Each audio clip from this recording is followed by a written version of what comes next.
This is Glenn Campbell coming to you from Miami Beach with another video philosophy essay. Today's topic, personality.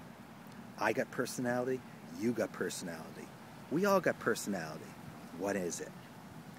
Personality is the accumulation of one person's habits. We all have habits about how we deal with the world, things we're afraid of, things we react to instinctively. All of these habits form our personality, form who we are. That's how we differ from everyone else on the street, is the way that we react to the world. It's something special, it's something unique about you. It gives your life structure, that you have these sort of gut reactions to things, but it's also your straitjacket. It's what prevents you from doing the things that you want to be doing. It prevents you from getting where you want to be. As young people, we make a lot of mistakes about personality. We tend to assume that everyone's personality is the same.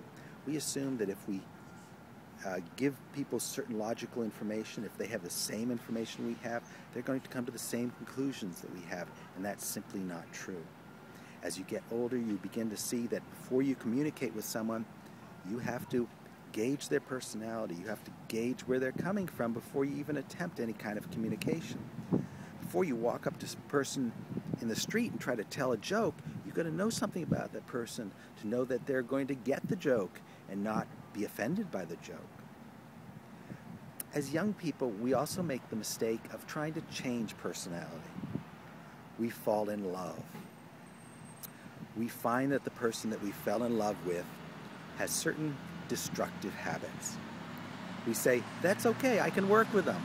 We figure we give them more love, we give them more attention, we try to talk to them about their problem, they'll change.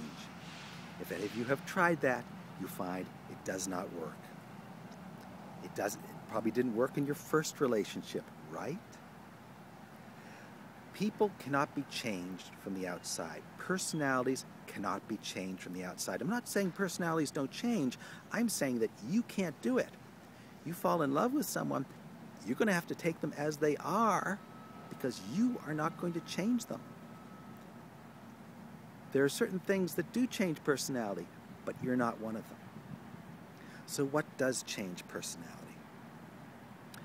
Personalities are changed basically by pain.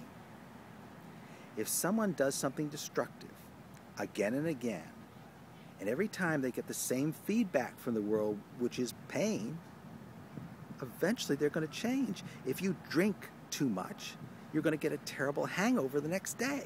Do that time after time after time. Eventually it might sink in, maybe you shouldn't drink so much.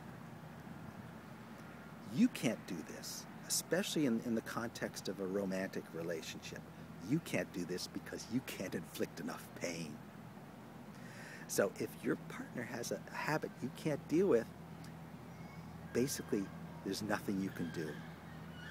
You can do one thing. You can set boundaries on that behavior. What are boundaries?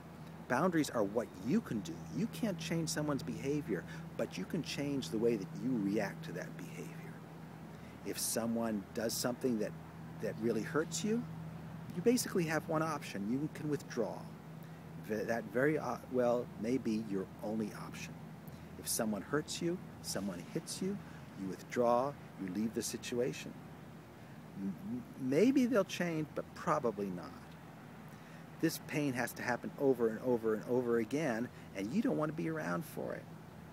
You set boundaries on the world. You say, if you do this, I'm going to do that, and then you do it. That's what the law is. The law doesn't care about people's personality, but if you break the law, you're going to suffer the consequences. That's what everyone has to do before they're going to change. It's probably what you're going to have to do before you have to change. People change by behaving in a certain way and receiving the real world consequences for that behavior. If you stand between them and their consequences, they're going to keep up with the behavior. If someone gets drunk every night and you pick them up and dust them off and tuck them into bed, they're going to keep getting drunk every night. They need to experience the direct consequences of their behavior, and that's the way they may change their personality. Now the question is, how do you change your personality?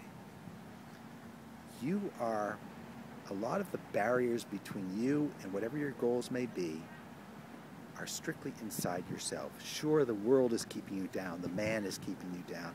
But more than the man keeping you down, you are keeping you down. There are things that you always need to do to change. This is one of the basic conflicts of life. How are you going to change? Very often, the only way that you're going to change is some catastrophe happens to you. Just like to the person who drinks too much, some catastrophe will happen to you, and you'll be forced to change. That's a good thing. If we didn't have these catastrophes every now and then, we wouldn't change. So when a catastrophe happens, something bad happens to you, you've got to think, this is a message. This is something telling me what I've got to do, that I've got to change. It's a message from the world saying it's time to change. Let's take advantage of these catastrophes, shall we? Personality, personality. That's all I have to say about personality.